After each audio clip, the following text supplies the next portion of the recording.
What's up, Siccness.net? It's your boy Nemo. We got a legend on the line. You know, the actual Siccness is started off as a fan page for this artist, the legend, Brotha Lynch. What's up, bro? What's up, man? What's it looking like? Everything is good. You got a new album coming out. February 22nd. Tell us about the album.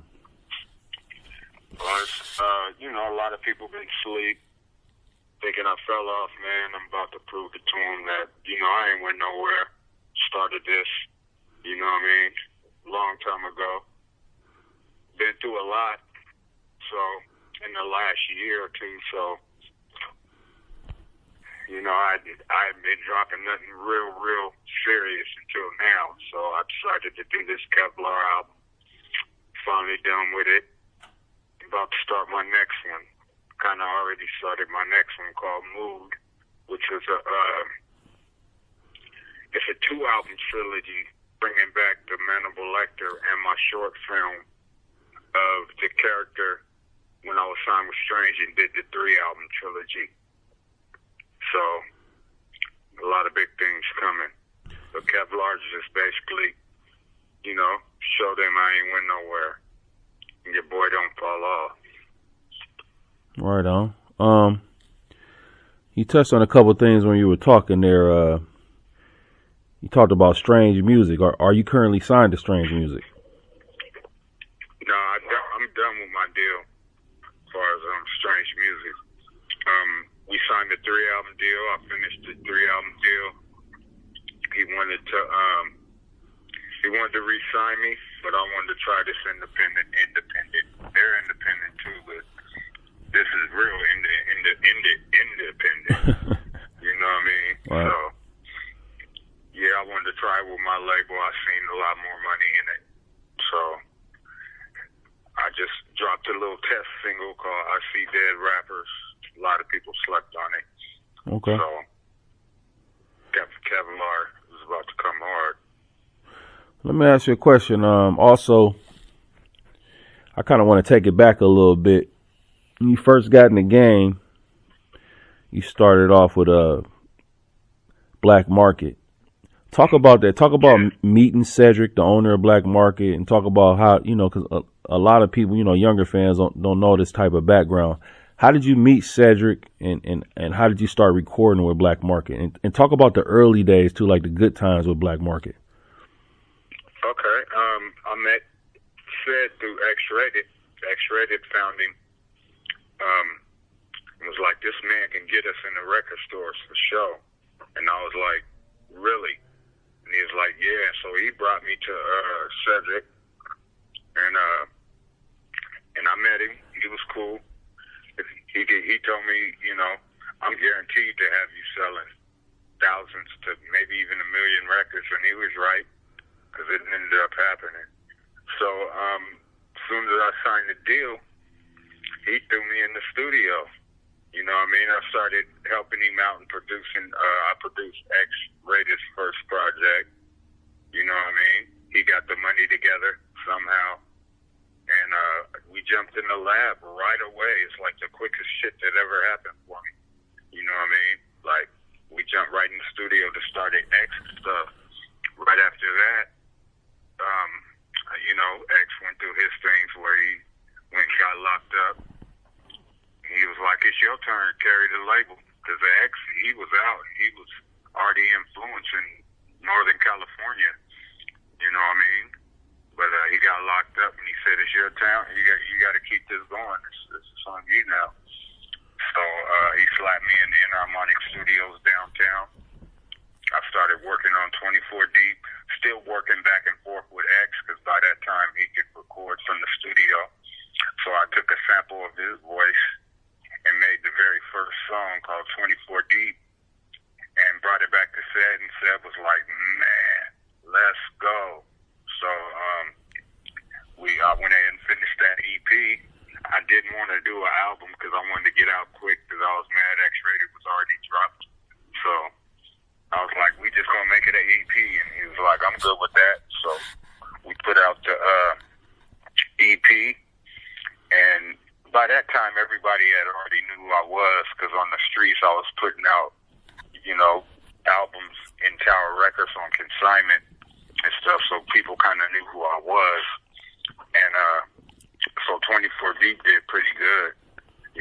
Started selling. It sold out in Sacramento and all the Tower Records when there was Tower Records. And then for some reason started spreading throughout Northern California, the Bay, then spread it all the way up to Seattle, where I did my first show up in Seattle and ripped it. And I saw a whole bunch of people like knowing who I was, and I was tripping off of it. You know what I mean? Like, how motherfuckers know way out here who I am. And we just started doing tours and tour bus tours and all that, and it was best times at Black Market. How old are you talking? How old were you then? I was 24. And that was in 92 when 24 Deep dropped. That's why I called it 24 Deep. Wow. It had a couple rings to it. 24 Deep. I was 24. I'm from 24th Street. You know what I mean? So it had a couple meanings for the title. Okay. Well, so it started off good. Tell me how it turned bad, where you ended up, getting off the label, and from what I'm told now, you actually controlling your own masters from the Black Market days. How did all that turn? How did it turn from good to bad? Well, I started seeing the man buying cars and buying houses. You know what I mean? And he only had me and X out, so I was like, something's wrong here. So I went in the office. We had a big argument. And I was like, bro, I can't do this. I can't just, give you these projects, give you my heart, and you putting them out buying houses and not paying nobody. You know what I mean? So I was like, man, tried to rally together the troops. Everybody signed under Black Market and said, let's bounce, man. This nigga doing this.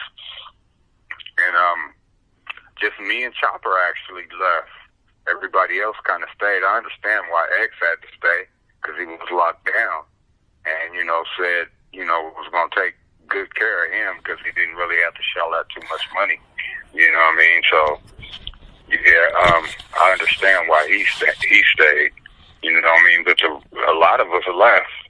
You know what I mean? I actually did more projects for him, too, before we left, like Mr. Doctor. You know what I mean? And, his first album. So I gave him more, but then when I rallied the troops and it was only me and Chopper that wanted to bounce, I was like, all right, let's do it. Me and him bounced. And that's how that happened. But he took me on my first flight. He took me, to the East Coast for the first time in my life. So there was some good times.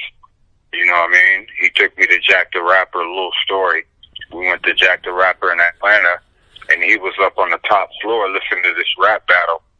He cocked the elevator all the way down to grab me, and I was already in a rap battle on the bottom floor, and he was like, man, there's heated dudes up here, man.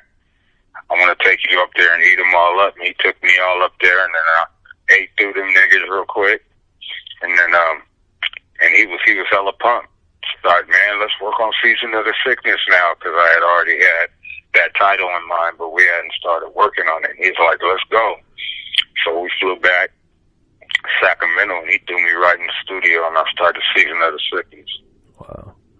So what years are we talking here? What was, you said the first year when you first signed with him was what year? 91, but we dropped in 92, and then Season of the Siccness didn't drop until 94. Okay, and when did you end up leaving? What year was that? Well, it was after we signed. We signed with Priority for those two records. We signed with Priority Records with Dave Weiner, and I think all the way up until like 97. I was pretty much down with Black Market still, because Dave Weiner was Priority Records was taking care of us. You know what I mean? So I gave it a couple more years. In 97, he, I guess, did some funky shit with Dave, and they fell out at Priority Records. And I was like, man, I can't stay if they ain't fucking with Priority. So that's when I decided to bounce. Gave Dave a call. He gave me some advice of what to do, taking him to court-wise. And it took a while, but I got my first $30,000. I went to the bank with him. He wasn't mad about it or nothing. You know what I mean? So he gave me my first $30,000, and we fought for the 2 records, Season of the Siccness and 24 Deep, and some other record that he put together and put other dudes on it. But the judge gave me that record, so I kept it. And then also Loaded.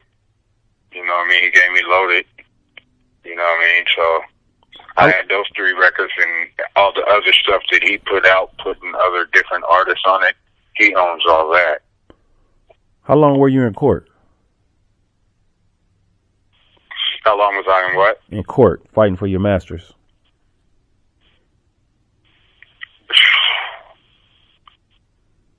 It was a while. It was a little over a year and about 3 months. Okay.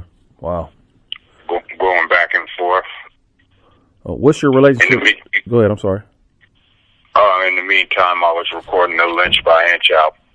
By that time, I had a little bit of cash, so I was paying for my own studio time, making my own beats. What's your relationship now like with Cedric? We talk every once in a while through text and stuff, and he had a RB hit me up one day talking about let's start all over. I was young, I didn't know what I was doing, but after all that, going through all that and being homeless and stuff, man, I was a little scared. You know what I mean? So I turned it down. But we do talk today, though. You know, giving each other advice and stuff.